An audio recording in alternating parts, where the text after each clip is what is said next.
beautiful viewers. How are you feeling? So today I am downstairs.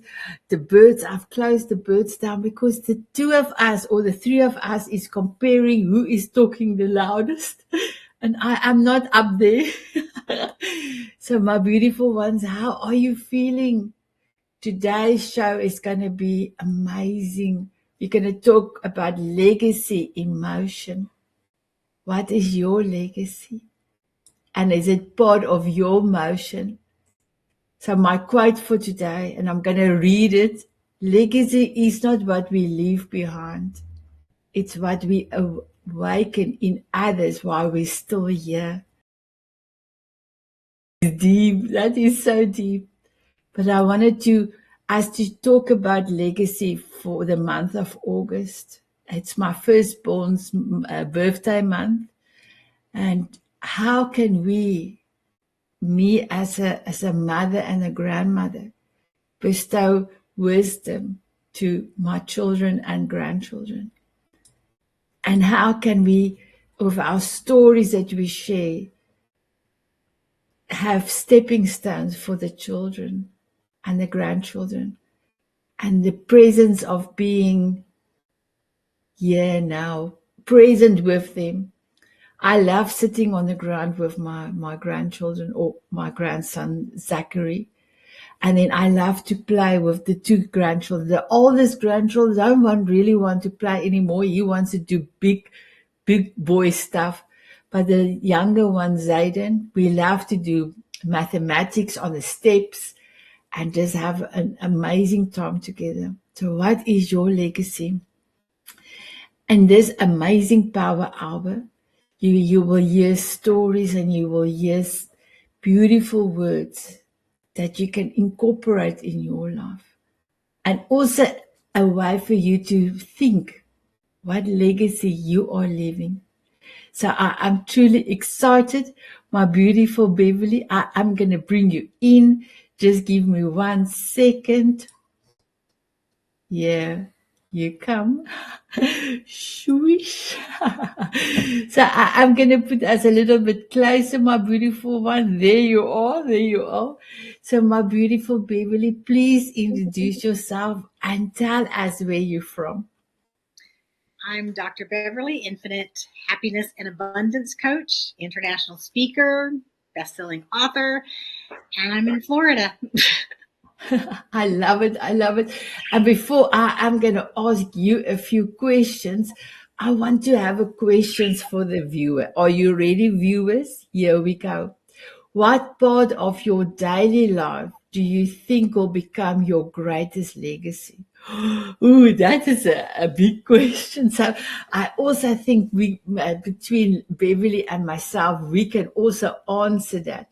So my beautiful Beverly, do you want to go first or do you want me to go first? I'll go first. But first I have to say, I love your definition of legacy. I love that. It's because I agree. It's so much more than what we leave behind. It's what we do while we're here. And I love that about awakening it within other people.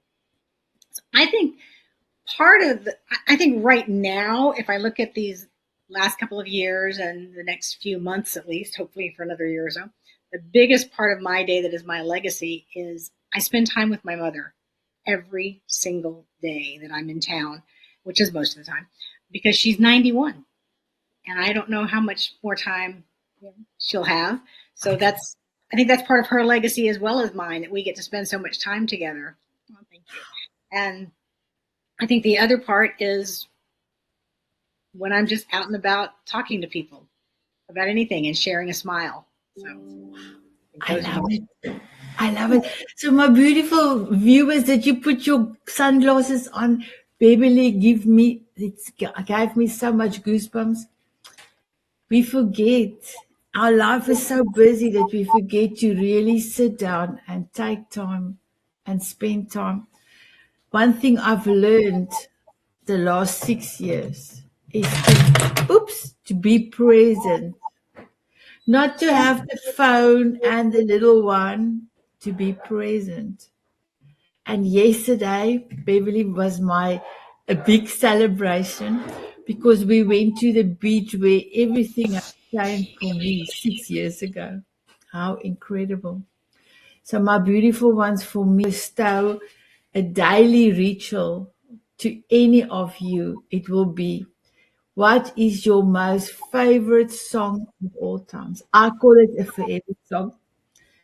And then play your forever song every day.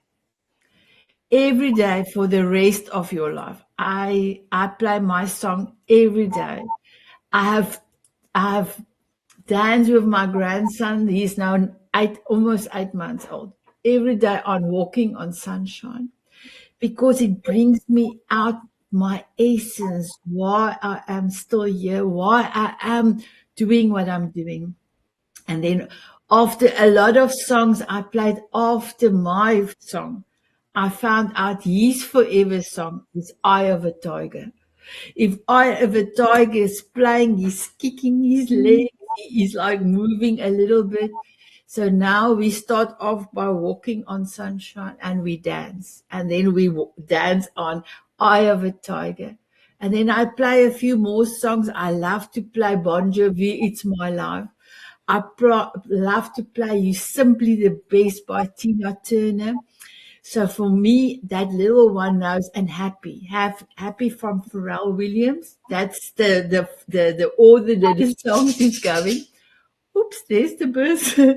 So my beautiful Beverly, what is your forever song? Your song that brings to your essence every day?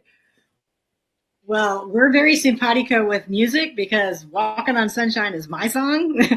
And all those others, as you were saying them, I'm like, yeah, that's a great one. I need to get Eye of the Tiger. I need to download that. I haven't heard it in a long time, but I remember loving it. So, yeah. Walking on Sunshine is my favorite. It's my I know. And that's the reason why I started off. I didn't think I will be asking this question we must answer, but then I remember your song and my song is exactly the same. And just if you're dancing on or move, because for me, movement is everything. If I start to move with Walking on Sunshine, I just get this, I'm so happy. I'm so happy. How do you feel when you play your forever song? the same way. I can't not dance to it. I was even at one of the Disney parks one day and they were playing, it was the Animal Kingdom and they were playing some music and it came on and I was standing there and just started bouncing and singing. I can't not sing to it. I can't not dance to it. If they tied me up and tried to tie me to a chair, I would manage to figure out a way to dance. I love that song so much. It brings out everything good. I love it. I love it. Is there something that one of your parents or an older person have bestowed their wisdom on you that you are still doing till today? I have an aunt who's 93 and she has walked forever. She and my mom, they grew up picking cotton, the whole thing on the farm.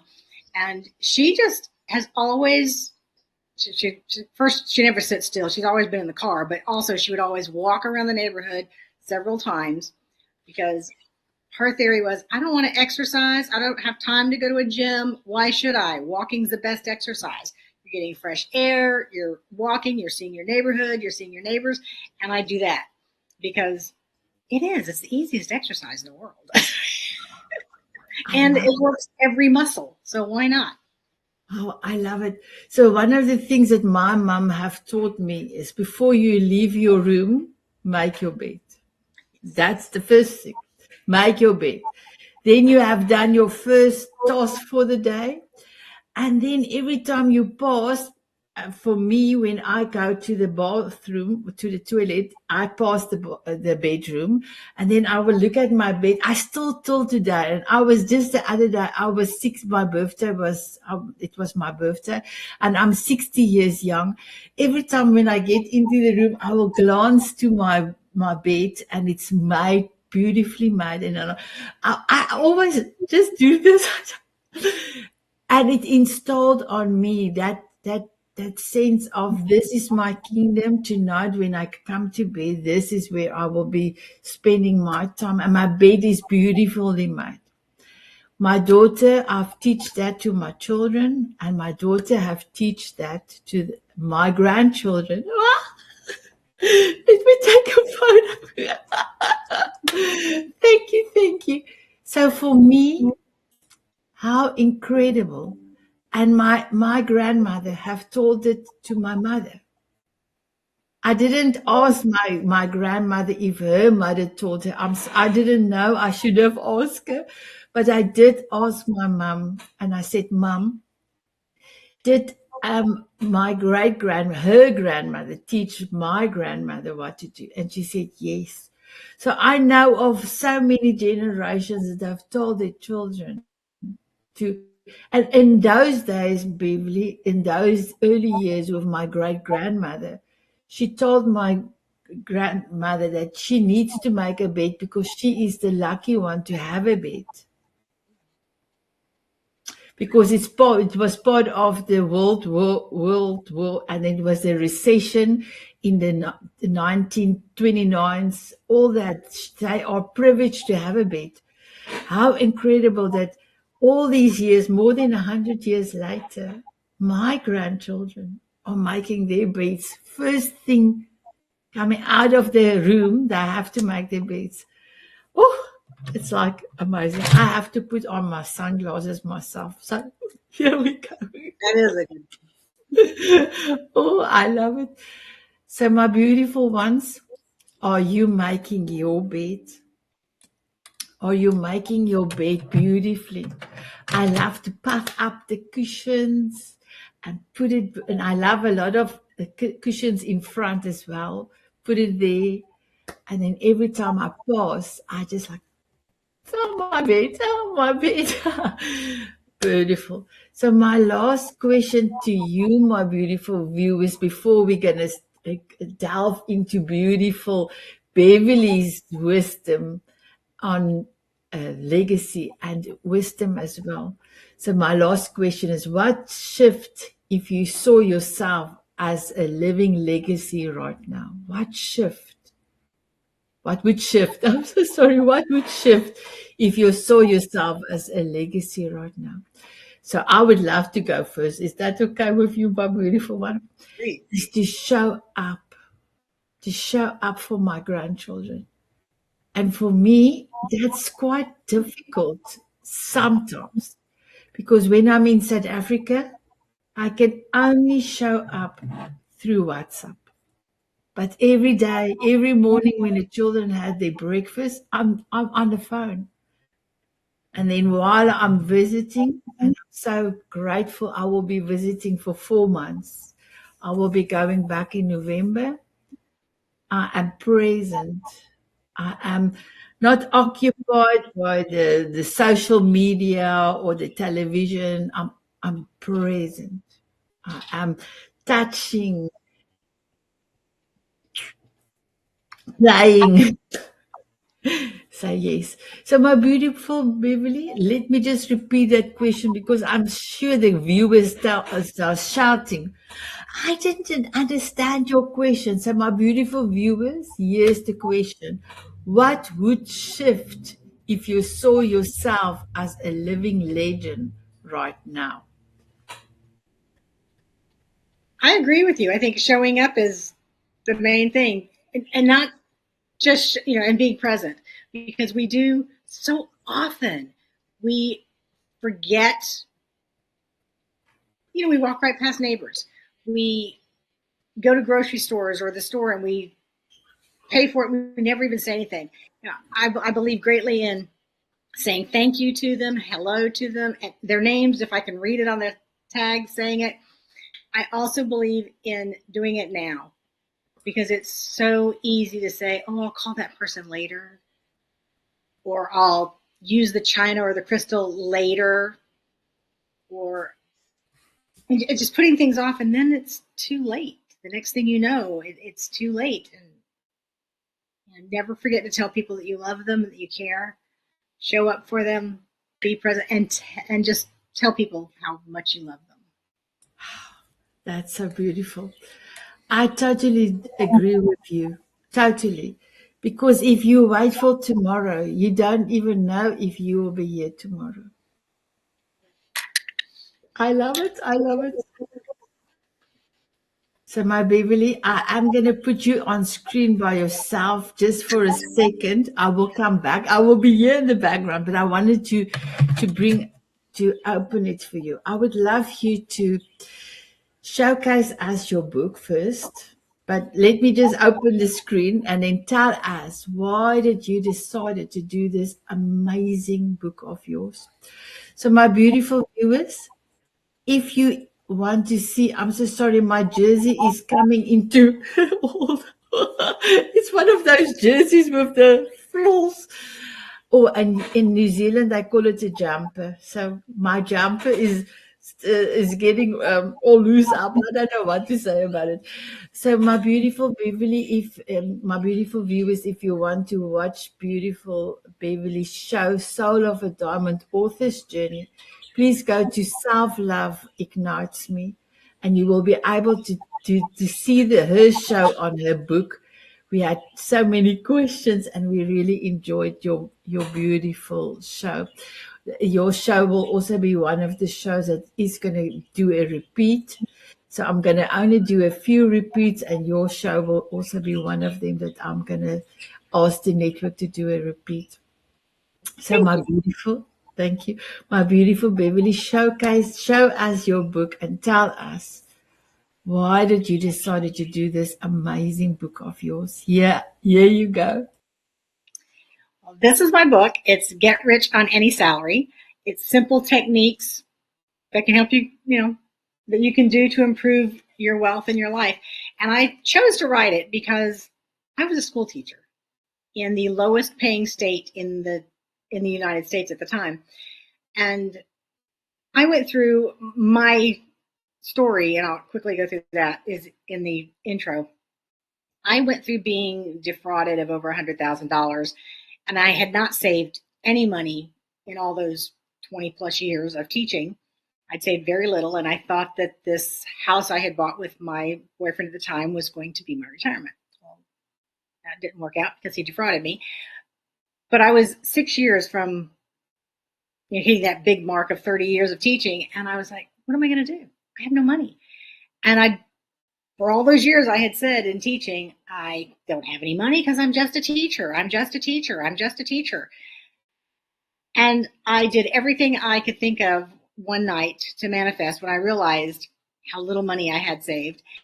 And I thought, why? I'm an intelligent human being. I have a degree, more than one. Why can't I get rich? Why can't I have money? And I did manage to turn things around. I 10x'd my savings in less than 6 years. And I didn't really change anything except what was going on between my ears. I changed the way I thought about money. I quit saying I'm broke. I quit saying I can't afford. I quit saying I'm just a teacher.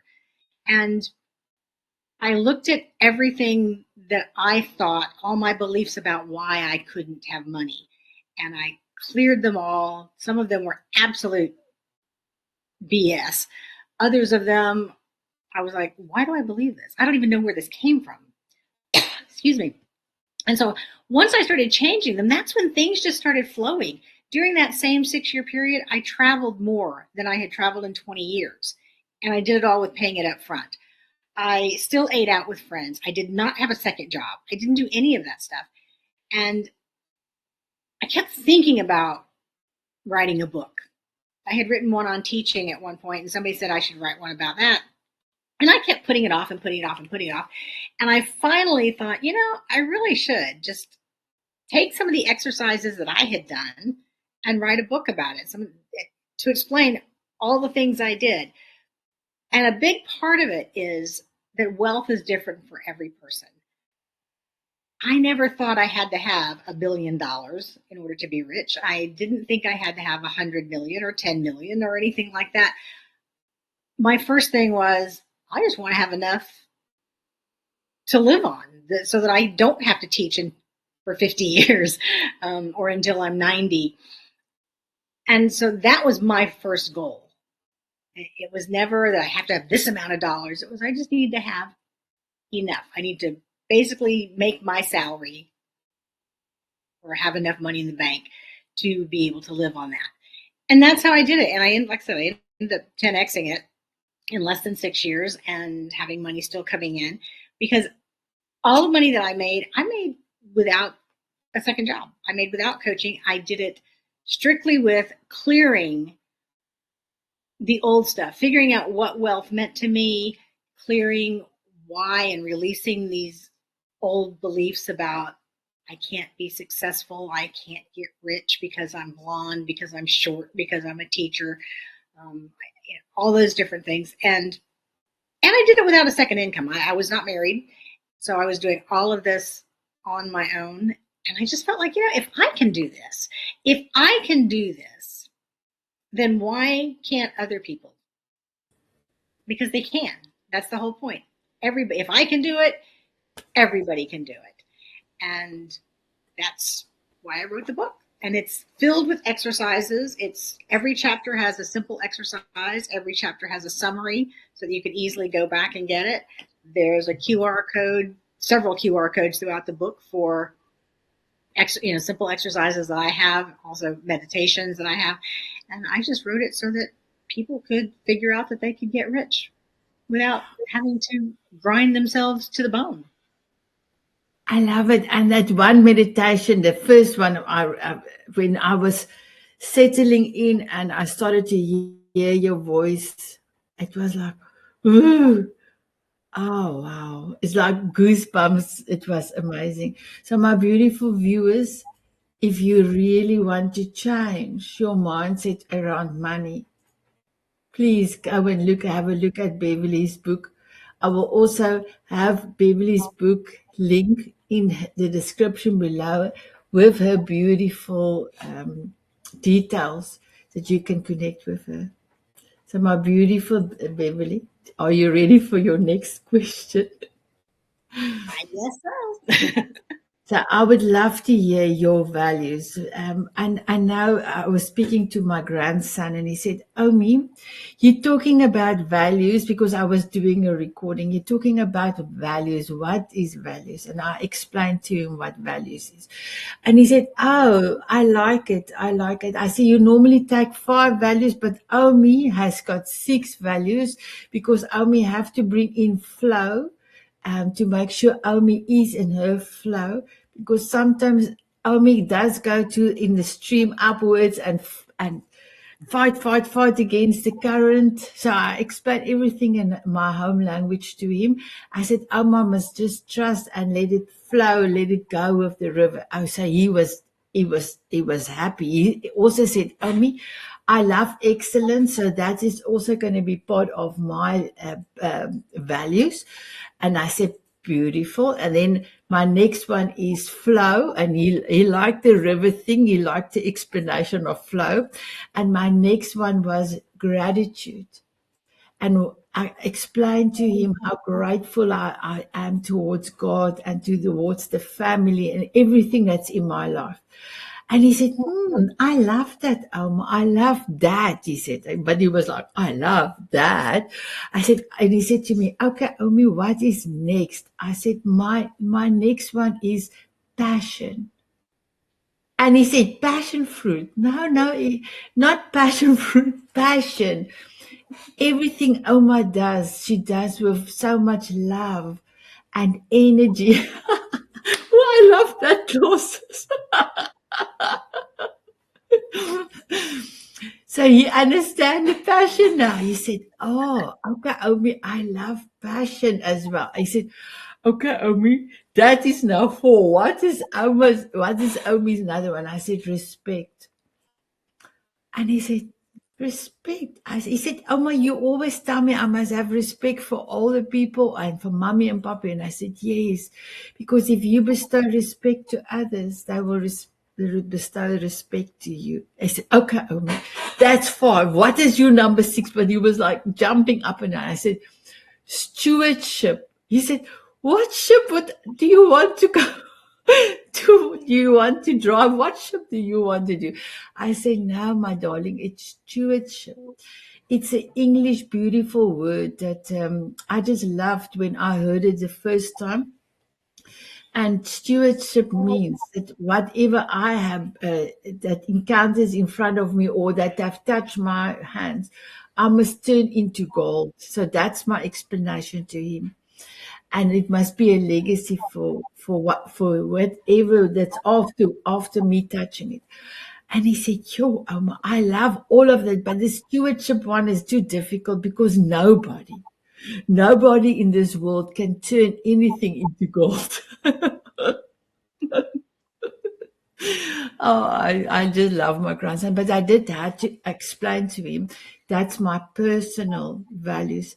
And for the Diamond Beauties and Tanzanians, I've got other values because community and love, love to service is part of that principles. So my beautiful Beverly, after my story with my grandson Zander, what is your purpose? If you can, your values. I'm so sorry, your values. My number one value is fun. If it's not fun, I don't want to do it. I love it. Now, I mean, there are certain things, obviously, that we do in life that we may think of as not fun, but I figure you can bring fun into anything. I've been to funerals where I laugh because they talk about the deceased, and or we talk about the deceased while we're standing there, and it can be fun in that sense. It's not like it has to be crazy fun, but fun is number one. Adventure is one of mine. I love to travel. I just came back from a short trip to Key West. I had never been to Key West. I was like, I live in Florida. I've never been there. So I've been there now because you can fly there. I don't have to drive across 41 bridges. Otherwise, I wouldn't have gone. One of my others is love and respect. They kind of go together for me, that if we love everybody, we're going to respect everybody. And I think that's an important thing to do, especially in the world today. Of course, I guess it's always been that way. There's always been times that were difficult.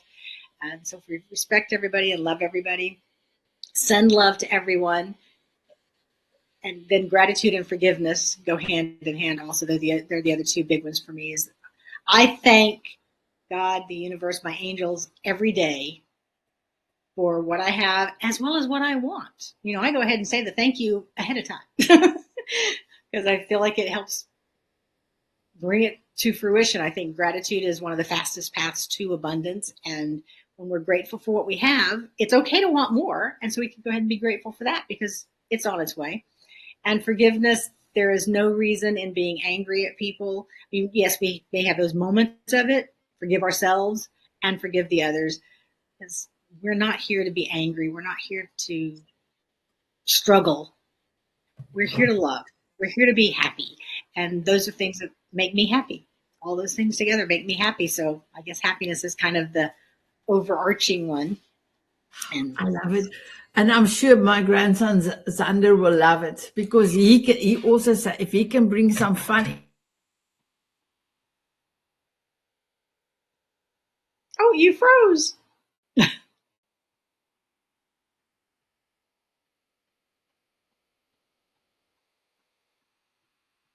Well, she froze and she had to go out, so I'm just going to go ahead and talk. I don't know what about, but I'm going to make up something here. She's talking about Xander and wants to bring fun in. And I think that's the thing. It's a childlike quality that as we become adults, we sort of forget about fun. But so if we think back to this, I'm just saying that, Xander, you were saying, brings in fun. And that's a childlike quality that we forget as we get older. We start to think everything has to be so serious. It doesn't. I mean, as far as I'm concerned, 100 years does not make me a serious adult. I'm still a child. I can still have fun. I love it. And thank you for continuing because I just got a message offline and I was, oh, okay, what now? And my husband said, well, he's still on. So I just refresh and I'm back. Thank you for continuing. So my next question, let me just quickly go to my question. I had marked it, but now I have to see where is it. how has a challenge you overcome be part of your legacy? And you've explained with your book, so I think I've paused that now. Um, and the purpose one, oh, you're right. You're right. How do you see your purpose evolving? So that was that part. And then the next question, what tradition or rituals help you ground your values? That was the next question. Oh, that's a difficult question. Wow, what a question. What traditions have helped me ground my values? I think it's just family. My mother had 9 children who lived to adulthood in her family, and my father had 7. His were more dispersed than my mom's. But we went up there when I was a child. Those were our family vacations, basically going to see the rest of them because we didn't live there. And I think all that family being there with them, and since I didn't live near them, it meant so much more to me to be up there and to hear their stories and to just be around them and to call them. I mean, back in those days, you made a phone call, there was a long distance charge. But as we got older, I could call my family, my relatives, my aunts and uncles so much more. And I did it because I just wanted to talk to them. And I think that's a major one for me. And I grew up in the military. My dad was in the military, so we traveled a lot. Well, we moved a lot, I should say, and travel. But I think that was a big part of it. It made me want to see the rest of the world. And I think that's part of why I love to travel, and I want to see things that I've never seen. I guess that's it. That's beautiful. I'm going to put you on screen for a little while by yourself, just for a little while. I would love you to tell us a little bit about how you influence your beautiful students with your way of thinking. Mostly the methods that you've explained in your book, but how did you shape those amazing minds, and what did they come and tell you afterwards as well? Are you ready to do that? Okay, here we go. Well, as a teacher, I mean, and I think I use the same techniques with my clients today that I used with my students when I was teaching. I taught things I loved. I taught things I liked. And even the few things that I was forced to teach that I really they weren't my forte, I learned enough about it that I expressed it in a way that it was great, that it was fun. I always made it. When I was teaching high school, one of my major goals was to make sure that students appreciated and understood Shakespeare, because I love Shakespeare. And I've had students come back to me from my first year of teaching, which I find absolutely amazing because there was no internet then, who have found me on the internet, on Facebook and all, and have told me things like they have the complete works of Shakespeare in their homes because of me. Just this past week, I had a student from my first year of teaching, which was in the 80s, early 80s, that reached out to me because he has the opportunity to go back to school and teach for a few years. And he was asking me what I loved most about teaching. My answer was the students. And that's why I think I loved teaching. In fact, I know that's why I love teaching. And that's why I got things across to them that other teachers couldn't, because I loved them. I loved being with them. And with my clients today, it's the same thing. I love helping my clients to grow. I love helping people who are struggling with finances to realize there's no need to struggle. It's there. And once we start clearing out those old beliefs and making some changes just in their words and in their actions, suddenly abundance flows. And that's what I feel. It's my love of helping them, my devotion to service. I'm not grumbling about it. I didn't grumble when I was teaching, not about students at least. And so I think that's all it is. It's that feeling that if I know something, I need to pass it on. If I know something that can help you, I'm not going to hold it to myself. I'm going to share it. I love it. I can tell you now, I took up history because of the teacher that was so amazing, and she made everything fun. And I know you're not supposed to make fun of, like the World War One and Two, but she made it so interesting that I actually, in my school holidays, had go and take out books to read more information, because she loved to tell us stories of people that was in there. So my beautiful Beverly, how does stories influence your life? We just talked about before the show, and you mentioned about your family and their stories, and it was truly amazing. So how does stories influence legacy and wisdom and wisdom? I think stories are a great way to learn. I used to, I can remember teaching English and somebody bringing up something about history and them saying it was so boring. And I would just go, and I would start to tell the story. And I don't know if it's a whole thing with students, but they would be like, you should teach history. It's a story. That's all it is. So history books can be boring, but the story in itself is fascinating. And we were talking earlier, and I was saying that my 93-year-old aunt is toward the end, and she still likes to talk about those old stories. And my mother likes to share the old stories, and that's why I go over there. We moved to Florida, so we moved a long ways away from her siblings, but she still wants to share those stories, and I love hearing them. And I learn things. I swear every time she tells them, I hear something that I know was there every time, but I suddenly hear it differently, possibly because of my own age, possibly because it was just what I heard at that moment. But I think stories are the best way to teach things, because when you just say, here's an exercise, do it, it means nothing. But if I explain to you how even the exercises in my book, but if I tell a story of what it did for me, I mean, one of my favorites is tracking abundance and tracking income. And a donut is income because it means I didn't have to pay for it. And if I start telling the stories about the different things that came to me and how much money I realized I had coming in, which was way more than my salary, just because of starting to track it, it means so much more. You've told the story about your weight loss, and that's amazing. And it got me dancing again. I mean, I danced, but I hadn't been dancing a lot since COVID. And I know when you told that story, I was like, yeah, I need to get up and dance every morning. And I started doing it more. And so I think stories are so inspirational, motivational, educational, all the ationals. And I think it's the way to learn. It's just the way to learn. Wow, beautiful. And I think on Thursday we did a recording. Maybe it was Tuesday. I'm so sorry. My time was we did a recording 2 weeks ago. Because I had to leave New Zealand to go to Australia for 7 days to activate my visa again. And I spoke to this one lady, said to me, I asked them if she could, if the rest of the ladies would love to hear a song.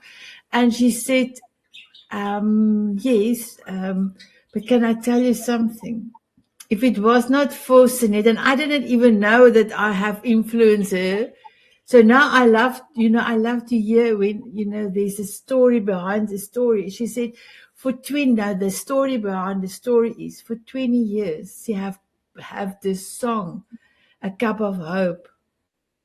And since talking to me, she now, because I said, you cannot keep it for yourself. You are selfish.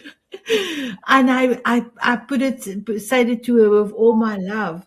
She have put it out now so people can buy it for $1. And there's so many people that came back. She cannot even comprehend the stories that came back because of her song. So that's what I love.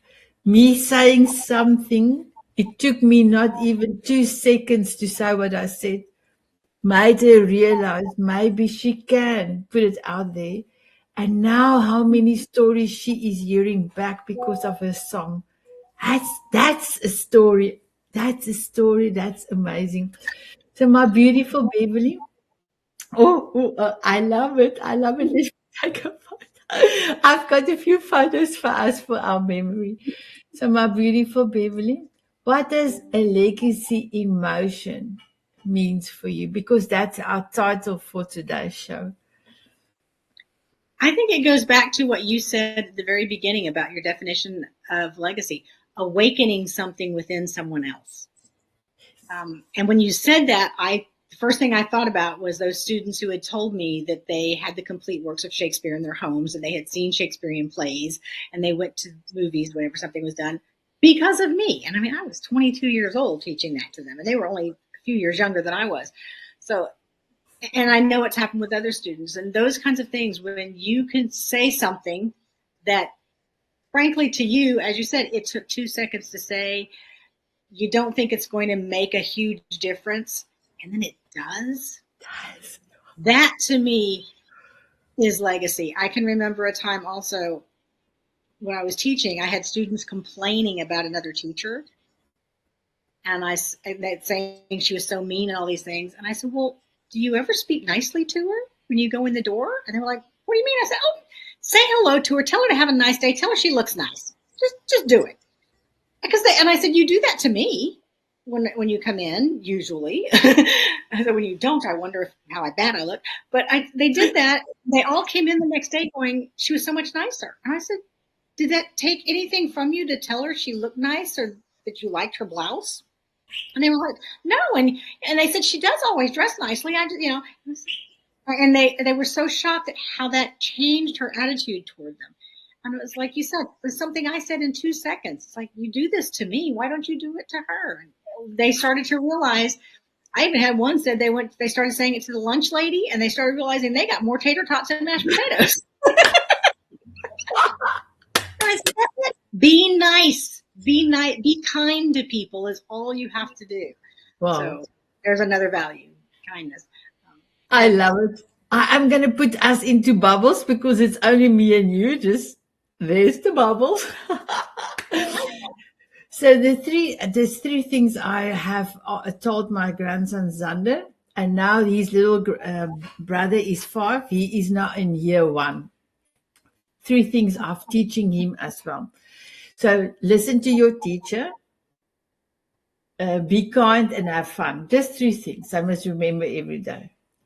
So my grandson Zayden, probably first week he came home, I said the next morning to him, what is the 3 things you must remember? He said, Omi, I know I must listen to my teacher. But he was like, I said, yes, that's beautiful. Number 2, I must have fun. And are you having fun? Yes. Yeah, he's happy. I said, and the 3rd thing, he said, Omi, now I cannot show because of the bubbles, but he was putting his hand there. He said, Omi, I cannot be kind. I said, why can you not be kind? He said, because there's a girl and she doesn't want to leave me alone. It was so funny. I said, but what is she doing now? She wants to touch my hand or she wants to sit next to me. I mean, she sits on top of me, but not really. I just saw twice when we went and fetched him. She was sitting close to him and then he was moving and she's moving back. So now she is moved to another class. 7 of them moved. So they evaluate. And because they're only 5 years old, they will evaluate if they're going to stay in year 1 or year 0, or are they going to move up to year 1? Because if they bored now they move them up. So now he and 6 others went to the year 1, because he's a very clever little boy. So now the little girl is not with him anymore. So the other day, just before I went to Australia, I asked him, are you going to tell Oma what is your 3 things for the day? And he said, okay, that's easy. Listen to the teacher, have fun, and be kind. And nothing about the little girl because he moved out of the class. It's sometimes such a small thing that people is getting a hang up on something. And like you said, if they just change their wording, they will get more things from the lady that is dishing out the food. Yes. So my beautiful Beverly, my last question to you is, if you had to write a legacy letter, what would the first line say?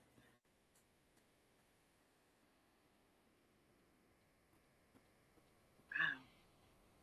Got some deep questions today, Sanet. I think it would be that I cared. I think I would be dear my own legacy.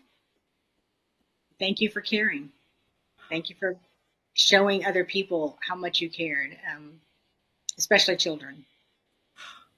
Sure. Can you see you touch me? I would love to say is I'm privileged to be me, to be able to love myself. And because I love myself, I love so many others. And not in small times, big chunks. Yes. Thank you, Beverly. Because sometimes people just want to know they are loved and they are seen and that they are heard. That's all. Sometimes people don't want to have you telling them what to do or really want your wisdom. They just want you to acknowledge them, be present, and see them for who they are. I love that. Ooh, I didn't even know I'm going to answer that question. So let me bring us closer together. Just let me do the right one. Are you ready to move again? Yes. If there's one last advice, and I don't want to call it advice, I want to say one last beautiful story that you can bestow on the viewers to really look at their life and their legacy, that they can do it while they're still alive. What will that be? A story. I think a story would be to look at your present time. Because I did this recently. Someone said to me about you create your own life. And this was a few months ago. And I thought, oh, really? Because I sleep late. I stay up way past midnight. And did I create this? And I thought back and said, I did. Because when I left teaching, I said to people, I'm going to stay up as late as I want to because I don't have to grade any papers. I'm going to do it without grading papers. I'm going to sleep as late as I want. I was like, I did create that. Oh, darn. I created that. And so now, if I want to change that, I have to start saying what it is I want to change it to, be grateful for what I want to change it to, which I've started doing. And that's how you make the change. So we create our own lives. And I think that's an important thing to remember so that if we're not happy with it, change it. It's not going to change overnight. It's not going to change overnight. In fact, the first day after I left teaching, I woke up fairly early and I didn't stay up till midnight. But as time went on, I did because that's what I had said I wanted to create. And now I'm flipping that switch and saying I want to create getting up earlier. Not at 5 o'clock in the morning like I used to for teaching. I'm not going there, but 7, 8 o'clock. That's good. And I'm not staying up until midnight anymore because I started saying this a couple of months ago that I want to change these things. And in fact, I got really sick about 3 weeks ago. I mean, everything in my body hurt. My hair hurt all the way down. And I went to my doctor, and I had just had a dental thing done. And so I wasn't sure. And he gave me a prescription and said, hydrate extra and rest extra. So I did. And it was amazing that when I started taking that, it started to clear everything up. But it also, suddenly I had more energy. I was waking up earlier. I was doing more around my house. And I realized I haven't been doing these things. And I realized I had felt so fatigued before that pain hit that I felt like this was not because of the dental stuff that may have triggered it, but it created something in me it was in my system that needed to be detoxed. And it also created that I started drinking a detox thing every morning. I am like so much 1,000% better than I was before the pain hit. But I think I had to go through that in order to get to where I am. Because that's what we forget is we may want to go from A to B, but A to B is they're only next to each other in the alphabet. Exactly. Otherwise, we might have to go from A to Z to C to G to get to B. but we're always on our way to that. Oh, I love it. I'm on my way there. And like I said, I'm so much better. And I think that's the story, is remembering that we're on our way there. We're on our way to our new creation. We just might have to go around the loop a couple of times to get there. I love it. So if I can bestow something on my beautiful viewers, I've written an I am statement. I'm saying for this show, I'm a living legacy, shaping tomorrow with every heart I touch today. I love that. You need to repeat that. Okay. So the question is, what can we bestow on the viewers? So I have written an I am statement. I'm a living legacy. So I'm a living legacy, shaping tomorrow with every heart I touch today. I love that. I love that. Shaping tomorrow with every heart I touch today. I love that. Thank you. Can you give me your golden nugget without the explanation, because we almost have to shut the show down? I'm sorry. My golden nugget is simply be grateful for today and for what you're creating for tomorrow. I love it. Are you ready for paparazzi? Mhm. Here we go. I should have put us back again, so let me just quickly put us back. And my golden nugget: if your why is big enough, you can do anything. You can do everything. And I'm ready for paparazzi. So my beautiful viewers, did you love our show? Did you love Beverly and myself? I really enjoyed you, my beautiful Beverly. Beverly is also going to be one of my amazing Mrs. Spots, having a half an hour tea party, diamond tea party every week.